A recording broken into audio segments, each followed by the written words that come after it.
Ontem nós conversamos acerca da pregação desse profeta quando ele entra pelas portas de Nínive.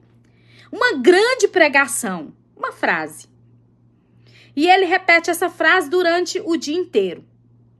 Um percurso que duraria 3 dias, ele faz em um único dia. E a pregação dele se resume a uma frase.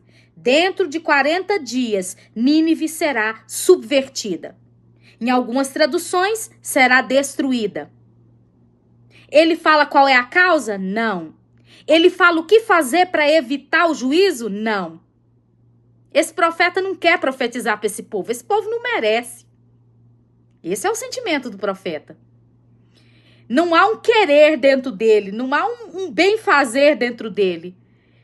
A pregação de um profeta de apenas uma única frase foi capaz de tocar no profundo do coração daquela cidade. E toda uma cidade, toda uma nação ouve a voz do profeta, e sob a voz do profeta eles escutam Deus. E temem. E se arrependem. Vestem panos de saco. Cobrem a cabeça com cinzas. Tomam uma decisão, vamos jejuar. Comida e bebida. Decidem por uma mudança. Colocam no seu coração dizendo, nós vamos mudar de caminho. Olha a conversão aí. Nós não seremos mais pessoas violentas e não vamos trilhar por caminhos maus. Uma pregação de uma única frase foi capaz de levar toda uma nação a se dobrar, a se quebrantar, a clamar por misericórdia. E Deus vê. E Deus ouve. E Deus suspende a sentença. E hoje, no último capítulo do profeta Jonas, nós vamos ver o sentimento do profeta após a suspensão da sentença pelo próprio Deus. Amém até aqui? Vamos lá. Jonas capítulo 4, verso 1. A ira de Jonas. Jonas, porém, ficou profundamente descontente com isso e enfureceu-se. Gente, olha o profeta bravinho. O profeta tá bravo? Tá. Tá bravo por quê? Porque Deus agiu com misericórdia. Verso 2. Ele orou ao Senhor. Senhor, não foi isso que eu disse quando ainda estava em casa? Foi por isso que eu me apressei em fugir para Tarsis. Eu sabia que tu és Deus misericordioso e compassivo, muito paciente, cheio de amor e que prometes castigar, mas depois se arrepende.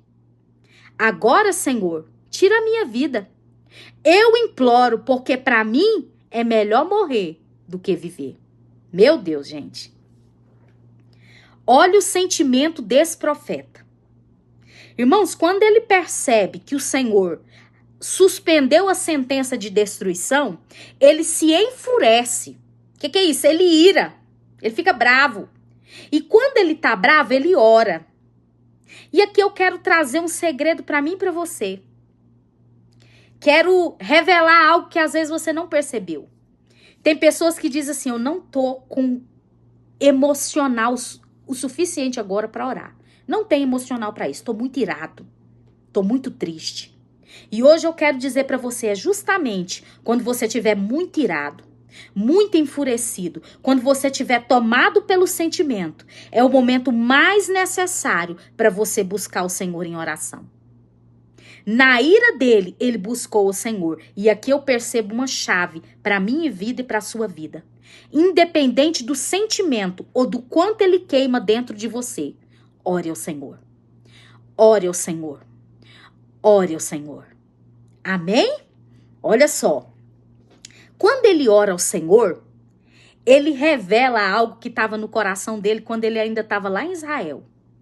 Ele fala assim, eu sabia que se eu viesse a esse lugar e pregasse a esse povo, eu sabia que o Senhor era misericordioso e que o Senhor era compassivo e que o Senhor ia ter misericórdia desse povo. Eu sabia que o Senhor é tão cheio de amor que o Senhor prometeu castigar, mas o Senhor iria suspender essa sentença, que o Senhor ia arrepender desse castigo. Por isso que eu não queria vir aqui. Sabe o que esse homem está dizendo? Ele está dizendo assim: esse povo não merece a tua misericórdia. Esse povo não merece o teu amor. Esse povo é um nada. Esse povo, eles são ninguém, eles são improváveis. Eles não merecem o que o Senhor está derramando sobre eles.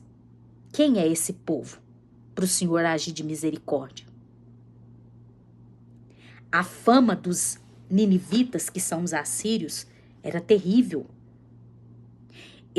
Essas pessoas, irmãos, elas não tinham dificuldade em matar, e matar com requintes de crueldade. A crueldade do povo assírio, irmão, ela ficou para a história. É contado, isso é marcado. Foi um povo extremamente violento na guerra e na forma de matar seus inimigos e seus escravos. Era algo terrível. E Jonas, dentro do seu coração, em cima lá da sua segurança, do seu lar, do seu ofício de profeta, conhecia a fama desse povo e sabia que esse povo era pedra. E não achavam eles merecedores de perdão. E eu quero trazer uma reflexão para mim e para você. Será que nós temos agido como Jonas? E temos medido quem merece e quem não merece o nosso Deus? Quem merece e quem não merece uma oração? Quem merece e quem não merece uma segunda chance? Quanta reflexão, né? E o texto prossegue, meninas, olha só. Quando ele diz assim, verso 3, agora, Senhor, tira a minha vida, eu imploro, porque para mim é melhor morrer do que viver. Gente, esse homem acabou de sair de uma experiência de quase morte. E ele clamou dentro do peixe, ele fez voto a Deus. Mas agora ele tá tão indignado, ele tá tão enfurecido. E a segunda reflexão que eu quero trazer para você essa noite. Qual é a sua reação quando Deus te diz não? E muito mais quando Deus faz o contrário de tudo que você queria que ele fizesse. Qual é a sua reação? Será que você se vê como alguém que já não tem mais propósito? Como alguém que já não tem mais inspiração de vida? Como alguém que já não tem mais o que fazer? E que quer unicamente esperar pela morte? Que é isso que esse profeta está falando aqui. Agora o Senhor acabou com tudo, o Senhor levou tudo de mim, o Senhor me quebrou, agora não tem mais nada, me mata. Me mata porque eu já não suporto viver. Porque Deus contrariou a vontade do homem. E ele não soube lidar com a decisão que Deus tomou. Você tem conseguido lidar com a decisão do Senhor na sua vida? Com a misericórdia que Deus estende para pessoas que você não queria que recebesse essa misericórdia? Amém até aqui?